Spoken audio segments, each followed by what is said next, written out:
오늘 우리가 함께 받을 말씀 제가 봉독합니다. 오늘 말씀은 창세기 36장 1절에서 37장 4절까지의 말씀입니다.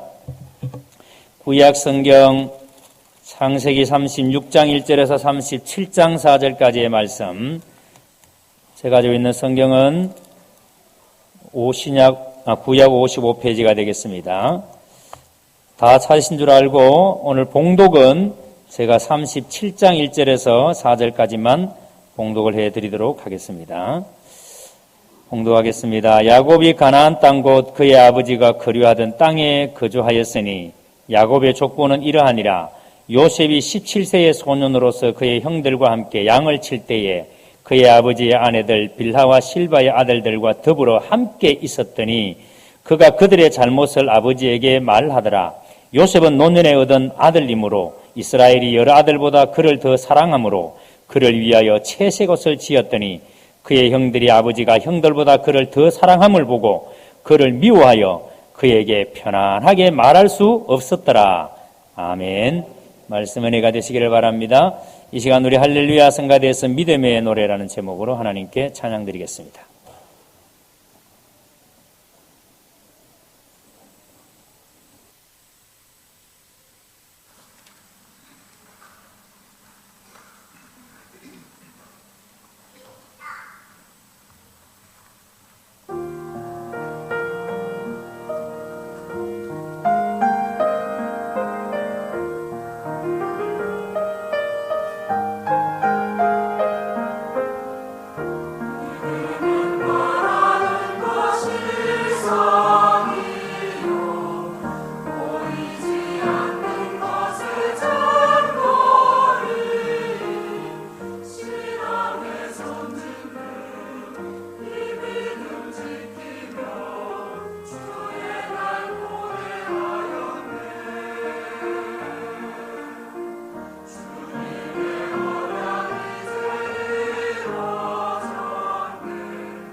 주일 예배에 나오신 여러분들을 진심으로 환영하고 축복합니다. 오늘 여러분 얼굴 보니까 얼굴이 굉장히 밝습니다.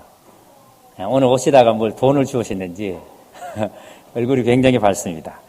오늘은 잘못된 자식 사랑이라는 제목으로 말씀을 드리겠습니다. 인류의 역사는 하나님의 백성의 역사입니다. 하나님께서 자기 백성을 어떻게 인도하시고 자기 백성을 통해서 어떻게 하나님의 나라를 세워가시는가의 역사가 인류의 역사입니다. 그런데 오늘 우리가 지금까지 창세기 35장까지의 말씀을 듣는 36장에 갑자기 에돔 족속, 즉 에서에 대한 얘기가 여기에 삽입이 되어져 있습니다.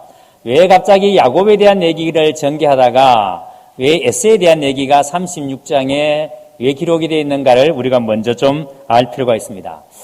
여러분, 에서가 누구죠? 야곱의 상둥이 형입니다. 그러니까 야곱은 에서의 발꿈치를 잡고 따라 나올 만큼 상둥이 형이 에서입니다.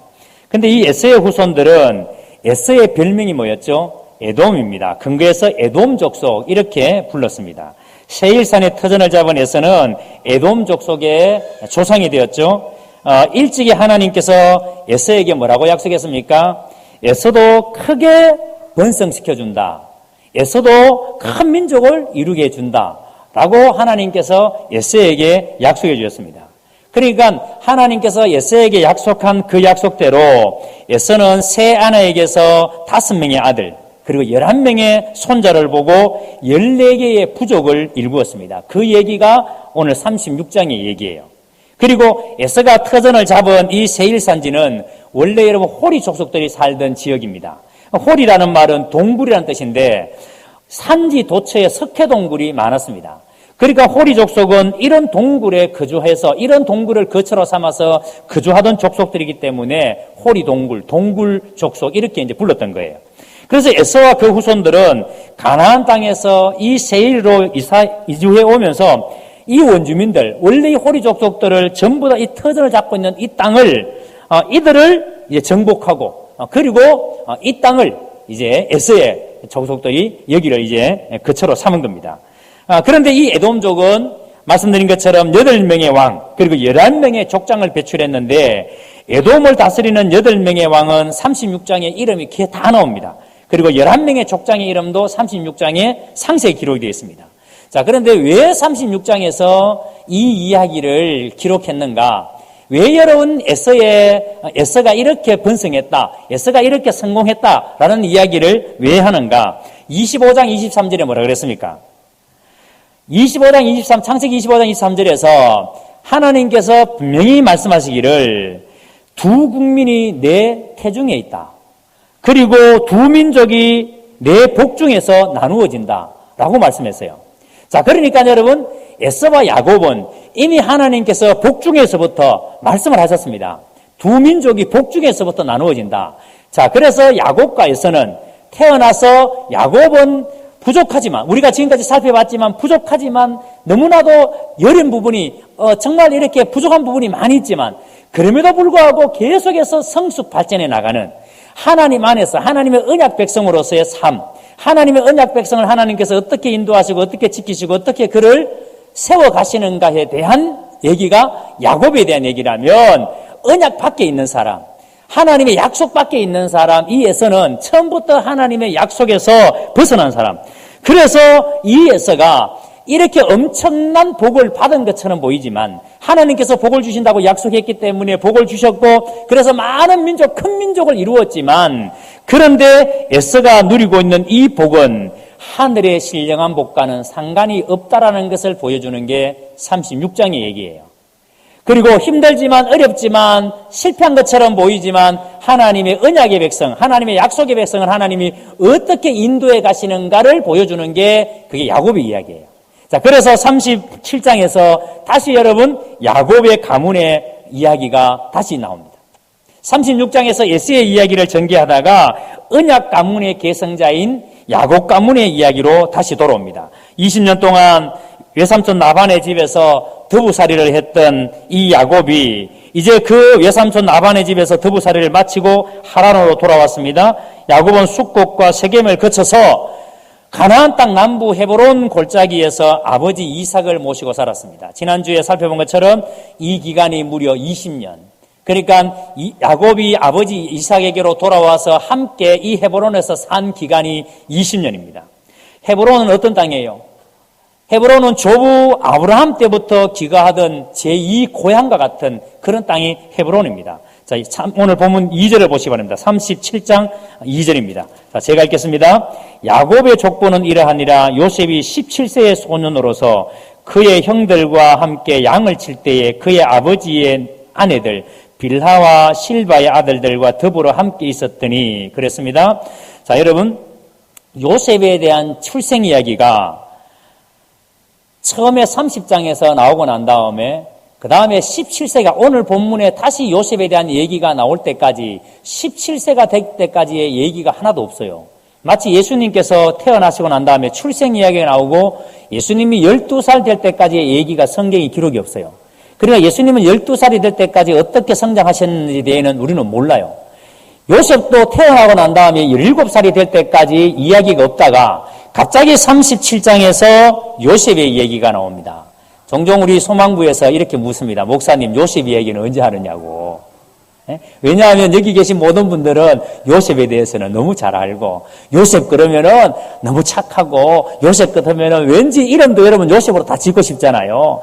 요셉은 형들이 그렇게 미워해서 자기를 팔아먹어도 형들에게 원수를 갚지 않는 사람, 얼마나 지혜롭고 얼마나 믿음이 좋은 사람, 요셉 같은 사람이 되었으면 좋겠다.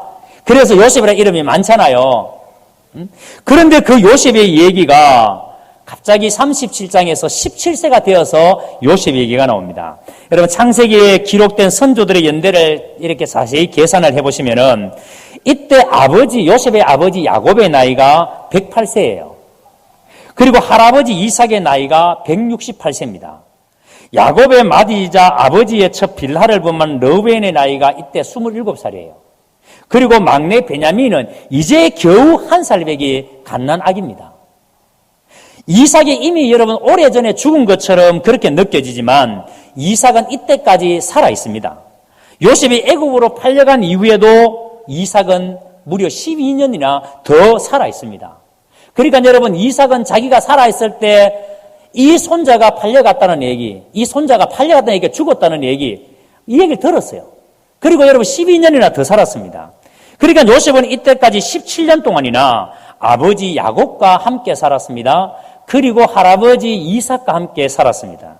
훗날 야곱은 애굽으로 또 내려가서 요셉과 함께 애굽에서 17년을 야곱은 요셉과 함께 더 살잖아요. 자, 여러분, 이런 얘기가 의미가 뭐냐 하면 얼마나 하나님의 언약의 백성들을 인도하시는데 그게 하나님의 섭리가 놀라운가, 하나님의 섭리가 얼마나 큰 것인가를 우리에게 말씀해 줍니다. 자, 그리고 1절을 다시 보시기 바랍니다. 자, 1절입니다. 제가 읽습니다. 야곱이 가나안 땅 곧 그의 아버지가 거류하던 땅에 거주하였으니. 그렇습니다. 요셉의 이야기는 요셉의 아버지 야곱과 함께 그의 조상들이 우거하던 가나안 땅에 대해서 가나안 땅에 거하는 것으로 요셉의 얘기가 시작을 합니다.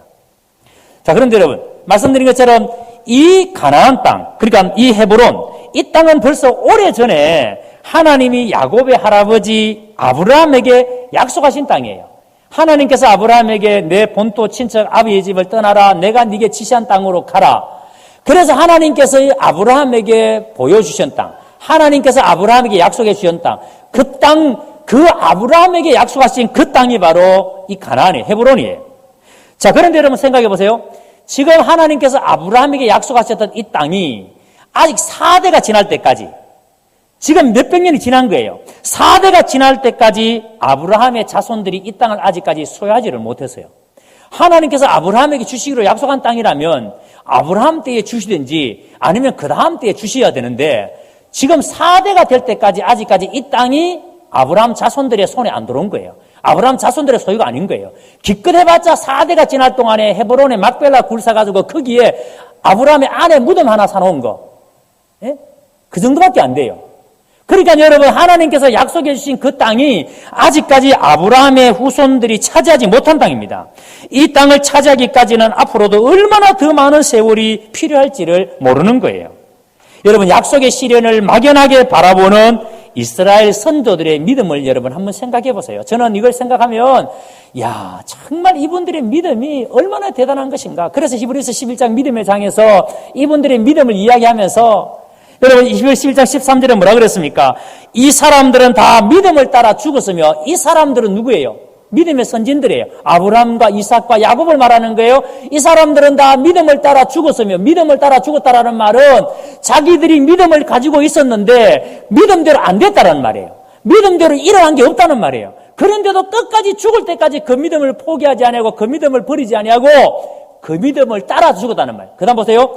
약속을 받지 못하였으되, 약속을 받지 못했다는 말은 하나님께서 아브라함에게, 야곱에게, 이삭에게 약속을 주셨는데, 그 땅을 주겠다고 약속해 주셨는데 그 땅을 받았다는 말이에요? 못 받았다는 말이에요? 못 받았다는 말이에요. 약속은 받았는데 그 땅을 못 받았어요. 그래서 약속을 받지 못하였으되, 그런데 보세요. 그 다음에 그것들을 멀리서 보고 환영하며, 마치 여러분 이루어진 것처럼 보고 환영하며, 그래서 땅에서 외국인과 나그네의 힘을 증언하였으니, 우리는 하나님이 약속하신 그 땅이 하나님이 우리에게 주신 땅이다. 우리는 그 땅의 백성이다. 비록 지금은 우리가 그 땅을 소유하지 못했지만 그 땅을 환영하며, 마치 그 땅을 하나님이 주신 것처럼 이 땅에서 외국인과 나그네처럼 그렇게 살다가 그 믿음을 끝까지 잃어버리지 아니하고 죽었다는 거예요. 여러분, 히브리서 기자가 이 이야기를 할 때에 여러분 그 선조들의 믿음을 생각할 때 얼마나 감격스러웠을까? 얼마나 놀라웠을까요? 그들은 진정으로 외국인과 나그네로 이 약속의 땅을 바라보았던 겁니다. 아브라함이 하나님께로부터 받았던 약속을 승계받은 후손들의 여러분 고충을 한번 생각해 보세요. 그들 집안에는 벌써 몇백 년 동안 하나님께서 아브라함에게 주셨다는 이 가나안 땅에 대한 소유권, 너희 할아버지가, 너희 정조 할아버지가 하나님께로부터, 야훼로부터 이런 약속을 받았다. 이 땅은 우리에게, 우리 조상들에게 주시기로 약속한 땅이고 이 땅은 우리의 땅이 될 것이다. 그 땅에 대한 소유권에 대한 약속이 여러분 이 야곱의 집안에는 전설처럼 내려왔을 거예요. 이미 몇백 년이 지났으니까. 우리 조상들이 이 믿음을 가지고 이 땅을 하나님께 주신다는 이 믿음 가지고 살아왔다. 이 얘기가 아버지의 아버지, 아버지의 아버지로부터 전해 들으면서 야곱의 가족들은 살아왔을 겁니다. 자, 그런데 여러분 그 약속이 아직까지도 성취되지 않았다는 거예요. 아직까지도 이루어지지 않았다는 겁니다. 그들은 자녀들이 벌써 오랫동안 성취되지 않은 약속을 어떻게 믿을 수 있습니까? 라고 질문을 던지면 부모 세대가 뭐라고 대답할까요?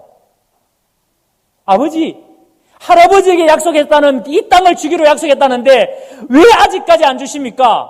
라고 묻는다면 아버지 세대가 자녀 세대에게 뭐라고 말하겠습니까? 앞으로 얼마나 더 기다려야 이 약속이 성취되겠습니까? 자녀 세대가 아버지 세대에게 묻는다면 여러분 더 난감하지 않을까요? 몇백 년이 지나도 이루어지지 않는 이 약속을 하나님께서 이루어 주실 것이라고 기다려보자라고 그렇게 말하는 게 여러분 얼마나 어리석어 보이고 한심해 보입니까? 또 만약에 여러분 주변에 살던 사람들이 우연히 이 가족들이 하는 이야기를 들었다고 생각해 봅시다. 야곱과 야곱의 자식들이 하는 얘기, 너희 할아버지가 하나님으로부터 이런 약속을 받았는데 이 땅을 하나님께서 우리에게 주시기로 약속을 했단다. 이런 얘기를 만약에 이 당시에 가나안 사람들이 이 야곱이 하는 얘기를 들었다고 가정해 봅시다.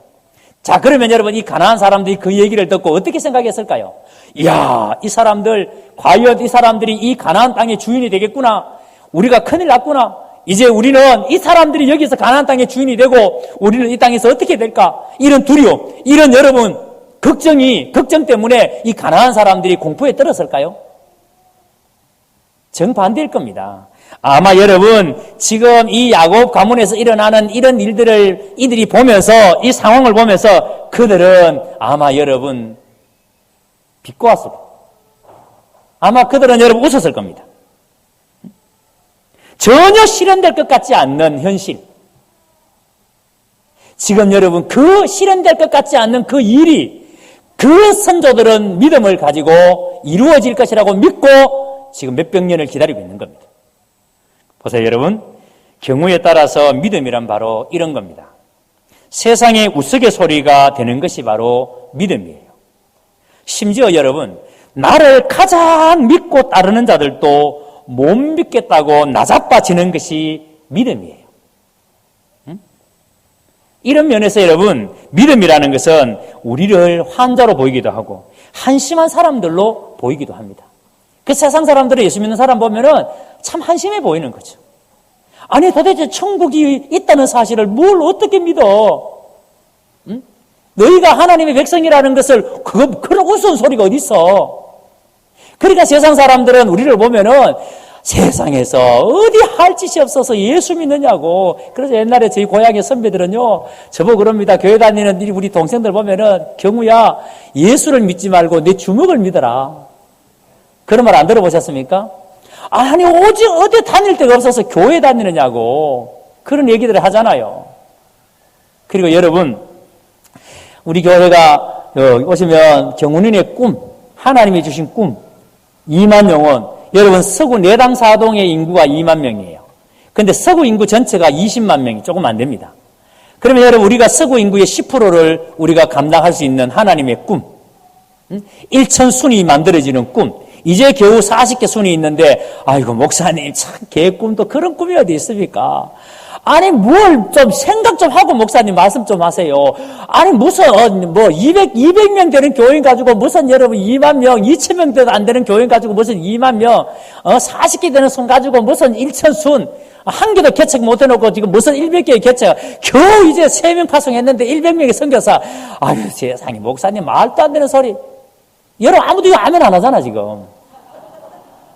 얼마나 황당해 보이고 얼마나 믿을 수 없으면 아멘 못 하잖아요. 그러니까 여러분 경우에 따라서 믿음이라는 것은 이런 거예요. 전혀 이루어질 것 같지 않는, 전혀 현실성이 없는, 그래서 여러분 환자처럼 보이고 한심한 사람처럼 보이지만, 그런데 야곱의 선조들은 마치 그것이 이루어진 것처럼 믿었다는 거예요. 이루어진 것처럼 믿고 살았다는 거예요. 하나님께서 약속하신 것은 반드시 이루어진다고 확신하고 기다렸다는 겁니다. 여러분 이게 믿음입니다. 심지어는요, 우리가 죽고 난 후에라도 하나님께서 적절한 때에 반드시 약속하신 것을 꼭 이룬다라고 의심하지 않는 것이 믿음입니다. 그래서 여러분 아브라함과 이삭과 야곱의 믿음이 어떤 믿음입니까? 비록 자기 때에 그것이 이루어지지 않는다 할지라도, 자기 때에 그 땅을 차지하지 못한다 할지라도 하나님 때에 반드시 하나님께서 차지하게 하실 것이라고 믿고 죽었다는 거예요. 그래서 믿음이 있는 사람은요, 꿈꾸는 자는 죽지만 꿈은 죽지 않는다는 사실을 알고 있습니다. 꿈꾸는 사람, 꿈꾸는 자는 죽습니다. 그러나 그 꿈만은 영원히 살아있습니다. 왜요? 꿈은 하나님께로부터 오는 것이기 때문에, 비전은 하나님이 주시는 것이기 때문에.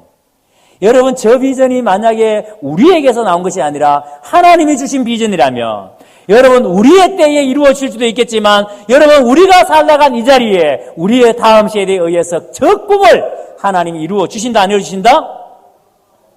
못 믿으니까 이게 소리가 안 나오는 거야. 예? 이루어 주신다 안 이루어 주신다? 이루어 주신다. 아멘. 예. 그래서 세상 사람들은, 다른 사람들이 보면은 경운교회 교인들 참 개꿈을 많이 꾸고 있네. 도무지 무슨 저런 경운교회 사람들은 막하다 개꿈 꾸고 있네. 이렇게 들릴지 모르지만 여러분 우리 때가 아니더라도 하나님이 주신 비전이라면 하나님이 이루실 줄로 믿습니다. 기억하시기를 주의 이름으로 축복합니다. 자, 야곱이 여러분 이런 꿈, 이런 비전을 가지고 살았습니다. 그러면 여러분 이 꿈을 자녀 세대에게 어떻게 해야 돼요? 공유해야 되죠. 자녀 세대에게 가르쳐야 되죠. 자녀 세대에게 이 꿈을 계속해서 여러분 전수해야 되죠. 그런데 여러분 야곱을 가만히 보면은 야곱이 아직까지도 얼마나 연약한 사람인가를 우리가 볼 수 있는 장면이 오늘 본문에 또 나옵니다. 야곱의 자녀 교육을 보세요. 이 야곱의 자녀 교육의 문제가, 우리는 자세히 보시면 두 가지 문제점을 우리는 보게 됩니다. 첫 번째 야곱의 잘못이 뭐냐면, 야곱은 요셉의 형들의 과오를 고작질하는 것을 막지를 않았어요. 오늘 2절을 다시 보세요. 야곱이 족보는 이러하니라. 요셉이 17세의 소년으로 그의 형들과 함께 양을 칠 때에 그의 아버지의 아내들 빌하와 실바의 아들들과 더불어 함께 있었더니, 그 다음 잘 보세요. 그가 그들의 잘못을 아버지에게 말하더라. 그가 누구예요? 요셉이. 그들의 누구예요? 이복 형제들이에요. 빌하와 실바의 자식들이에요. 그러니까 이복 형들의 잘못을 누구에게 고자질했습니까? 아버지에게 고자질했습니다. 우리가 생각할 때 요셉은 참 어려서부터 경건하고 말 잘 듣고 절대로 남에게 해꾸지 안 하고 할 것 같은데, 여러분 요게 가만히 보면 굉장히 얍삽합니다. 형들이 잘못한 것을 다 보고 있다가 얼른 아버지한테 뜯어가지고 뭐 해버려요? 고자질하는 겁니다. 자, 요런 동생 이쁘다 밉다? 이뻐요 미워요? 미워도 여러분 보통 미운 게 아니에요. 자, 여러분 보세요. 요셉의 형들의 잘못을 아버지에게 고자질할 때에 요셉이 왜 이렇게 고자질을 했을까를 먼저 한번 생각해 봐야 될 것 같습니다. 아버지 야곱은요, 나이가 들어가면서 자신을 이기고 속이려는 아들들이 굉장히 야속했을 거예요.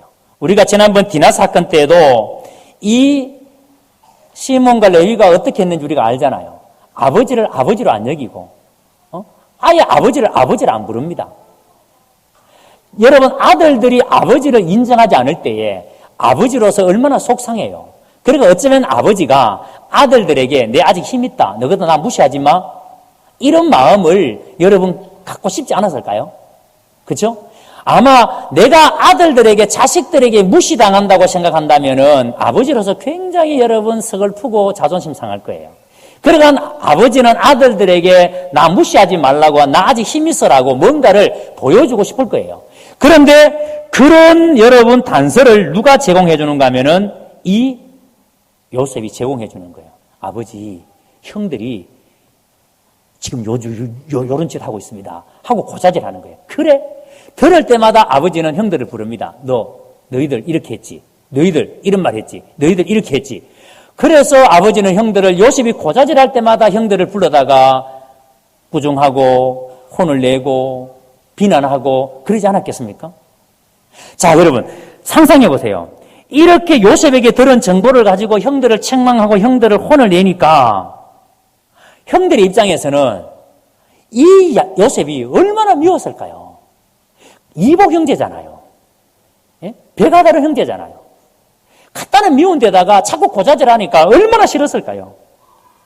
그런데 야곱이요, 만약에 조금만 더 깊이 생각했다면, 지금 야곱이 자신만 생각하지 아니하고 조금만 더 깊이 생각했다면, 형제들의 관계를 생각했다면, 만약에 요셉이 자기에게 와서 이렇게 고자질할 때 야곱이 요셉을 꾸중했어야 옳았어요. 요셉아, 너 그렇게 하면 안 돼. 형들의 잘못을 이렇게 와서 나에게 고자질하면 안 돼. 그건 잘못된 일이야. 해야 옳습니다. 왜요? 이 일이 지속되면은 요셉과 형제들의 관계는 불을 본 듯 뻔하잖아요. 형들의 입장에서는 이렇게 고자질하는 동생이 이쁠 리가 없습니다. 그러니까 시간이 지나면 형들과 동생의 관계는 깨질 대로 깨질 수밖에 없는, 더욱이 이들은 이복 형제니까. 여러분 조금만 생각해보면 알 텐데, 그런데 아버지 야곱은 동생 이 요셉이가 자기에게 와서 형들에 대한 얘기를 고자질할 때 얼른 그것을 받아들이고는, 그리고는 형들을 불러다가 부정하는 겁니다. 그러니까 야곱의 이 행동은 형제들 사이에 더욱더 큰 금이 가게 하는 결과를 초래했다는 거예요. 이게 아버지의 잘못이죠. 그리고 형제들이 요셉을 바라볼 때마다 이 요셉은 아버지의 앞잡이 정도로 생각하는 거죠. 내 동생이다가 아니라 이 요셉은 아버지의 앞잡이다. 그러니까 어떻게든지 이 동생을 없애야, 이 동생이 없어져야 자기들이 좀 살만해진다, 숨통이 좀 터진다, 이런 생각을 했습니다. 결국 여러분 자녀들에게 무감각한 아버지 야곱의 처사 때문에 형들과 요셉 사이가 갈라지지 않았습니까? 이 아버지의 잘못된 처사 때문에 형들과 요셉 사이가 이렇게 문제가 생긴 겁니다. 여러분, 우리 부모 세대가 이걸 잘 보셔야 돼요. 오늘 여러분 자녀를 키우고 있는 우리 부모들은요, 이 말씀을 눈여겨보셔야 됩니다. 야곱의 이 실수를 여러분들은 그냥 가볍게 그냥 보고 넘어가면 안 됩니다. 부모는 자신의 이득을 위해서 절대 자식을 이용해서 안 돼요. 여러분, 자식들을 이용해서 내가 뭔가를 득보겠다고 생각하는 그 자체가 여러분 굉장히 위험한 생각이에요. 특히 자녀들의 관계가 원만하게 유지되도록 신경을 써야 됩니다. 형제들과 자매들과의 관계 속에서 원만하게 유지되도록 부모가 여러분 신경을 써야죠. 자녀들의 진로 문제, 혹시 여러분 체면 때문에 신경 쓰는 거 아닌가요? 좋은 대학 들어가는 거, 우리가 이렇게 말하죠. 야, 공부 열심히 해. 공부해서 남 주냐? 다 네 잘 되라고 해서 그런 거 아니냐?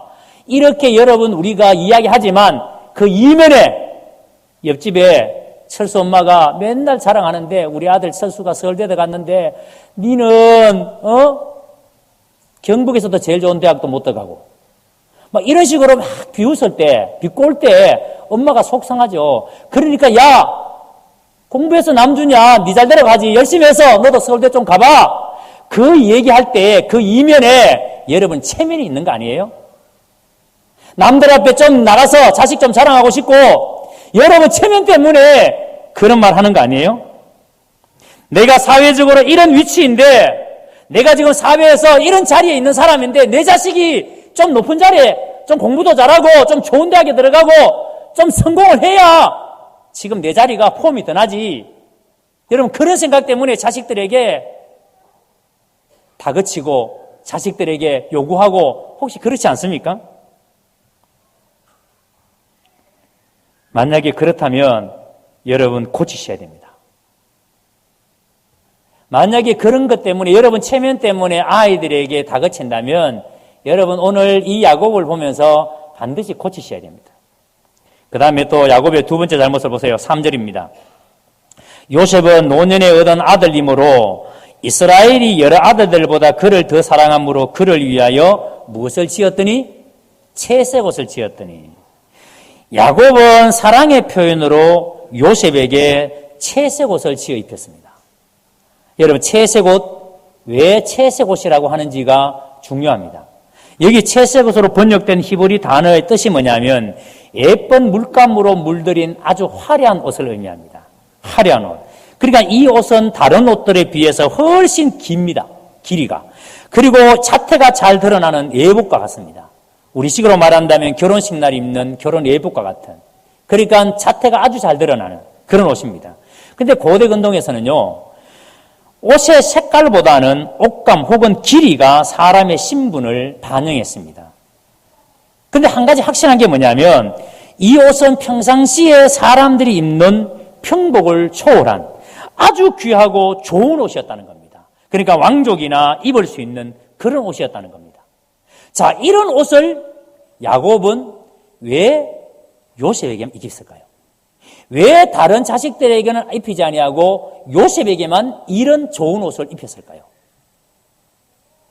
늘 아버지에게 고자질하는 이 요셉에게 좋은 옷을 입힙니다. 여러분 야곱이 요셉에게 이 옷을 입혔다는 것은요, 이 옷이 주는 의미가 있습니다. 그게 뭐냐면 이 옷을 입힌 것은 이 야곱이 요셉을 뭐로 생각하느냐면 자기의 후계자로 생각한다는 거예요. 우리의 가문을 이어갈 후계자가 형들이 많이 있지만 요셉, 네가 우리 가문의 후계자다. 형들을 다스리게 할 그 계획을 야곱의 마음속에 요셉을 품고 있었다는 거예요. 그리고 그 요셉에게 채색 옷을 입혔다는 겁니다. 여러분, 요셉의 형들이 분노한 이유는 분명히 요셉이 잘못한 것이 있습니다. 고자질 한다든지 뭐 이런 것들이 요셉의 형들에게 엄청 분노를 일으키게 했을 거예요. 그런데 진짜 요셉 형들이 분노한 이유, 정말 요셉 형들이 요셉을 죽이겠다고, 요셉을 팔아먹어버리겠다라고 마음먹게 된 그런 결정적인 이유가 뭐냐면 바로 저는 이 채색 옷이라고 생각합니다. 채색 옷이 결정적인 역할을 했다라고 저는 봅니다. 왜냐하면 그 옷은 후계자를 의미하기 때문에. 자, 그런데 보세요. 훗날에 이 야곱의 생각대로 요셉이가 후계자가 됩니까? 후계자가 되지 못합니까? 후계자 되지는 못해요. 이 야곱의 가문의 후계자가 누가 됩니까? 그 집안 다스리는 권한을 유다에게 넘겨줍니다. 하나님께서 야곱의 계획을 아시고 그 계획을 하나님께서 막으신 겁니다. 여러분, 우리가 계획을 세운다 할지라도 그 길을 인도하시는 분은 누구시라고요? 하나님이시라고요. 아멘? 여러분들이 아무리 완벽한 계획을 세워도 내 길을 인도하시는 분은 누구라고요? 하나님이시라고요. 내 뜻대로 되는 게 아니에요. 에서처럼 내 뜻대로 된다면 우리는 언약, 약속에 박혀 있는 사람이에요. 약속 안에 있는 사람들은 절대로 내 계획대로 되지 않습니다. 하나님의 방법대로. 그래서 야곱이 자기의 계획대로 요셉을 후계자로 삼으려고 했지만 하나님은 그 계획대로 되지 않게 하셨습니다. 여러분, 요셉에게 값비싸고 특별한 옷을 입혀서 형제들 중에 어떤 되게 하고자 했던 이 야곱의 심정이 충분히 이해는 가지 않습니까? 그죠? 이 야곱의 마음이 충분히 이해가 돼요. 요셉은 야곱이 그토록 사랑했던 아내 라헬의 아들이에요. 그것도 여러분, 그 첩이 아들을 놓을 때 이 라헬은 아들 놓지를 못했어요. 늦게 낳은 아들이에요. 남들 3명, 4명 놓을 때 겨우 1명 낳았습니다. 그리고 요셉이 출생 이후에 30장 25절에 뭐라 그랬습니까? 요셉이 출생 이후에 야곱이 정말 많은 부를 얻게 되었다고 이렇게 고백합니다. 자, 여러분, 다른 아들을 낳을 때는 우리 집안에 변화가 없었는데 요셉이 태어나고 난 다음에 우리 집에 엄청난 부가 몰려왔다. 여러분, 그런 게 있잖아요. 야, 우리 집에 아무개 너 태어나고 난 뒤부터 우리 집이 너무 잘 됐어. 그런데 야, 임마, 니 태어난 뒤부터 우리 집이 다 안 됐어. 니는 우리 집 왼수 덩어리야. 그렇게 말할 수 있죠. 누구는 태어나고 난 뒤에 우리 집이 너무 잘 됐는데 누구는 태어나고 난 뒤부터 우리 집이 너무 안 돼. 그러니까 안 된 애는 볼 때마다 이 왼수 덩어리, 내가 니 태어나고 미역국 먹는 게 내가 후회된다. 뭐 그런 생각이 들지만 니 태어나고 난 뒤부터 우리 집이 너무 잘 돼. 그럼 얼마나 좋겠어요. 요셉이 야곱에게 그런 존재인 거예요. 요셉이 태어나고 난 다음부터 야곱의 집에 큰 부가 임합니다. 그리고 라헬은 요셉의 동생 베냐민을 낳다가 죽지 않습니까? 야곱은 요셉을 그토록 사랑하는 데에는 바로 이 라헬에 대한 그리움, 라헬에 대한 고마움, 라헬에 대한 미안함, 이런 것들이 복합적으로 작용했을 것이라고 생각합니다. 그래서 야곱은 특별히 요셉을 그렇게 편애를 했던 것 같습니다. 그럼에도 불구하고 이 야곱의 요셉에 대한 이 편애는 형제들 관계에서 치명적일 수밖에 없었습니다. 이 아버지 야곱의 편애가 형제들 사이에 얼마나 끔찍한 일이 일어나게 하는가. 옛날 우리 문화에서 자식에 대한 이 편애가 너무도 깊숙이 들어와 있지 않았어요. 여기 어르신들은 어린 시절에 그런 부모의 편애 속에 자라신 분들이 많을 거예요. 옛날 드라마의 주제가 다 그런 거잖아요.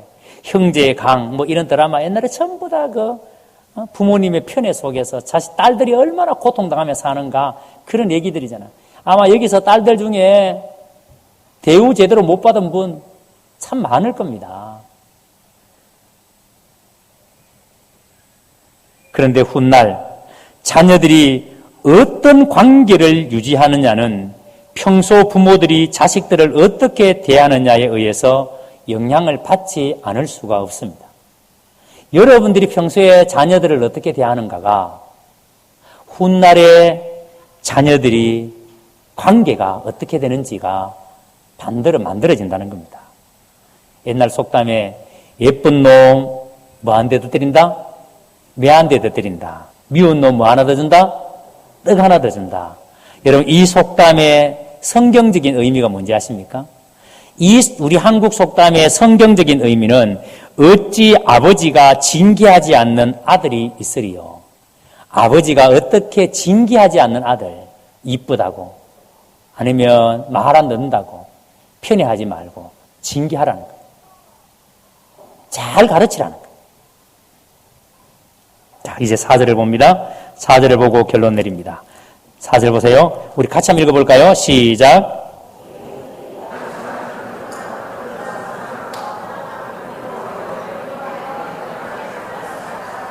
자, 잘 보세요.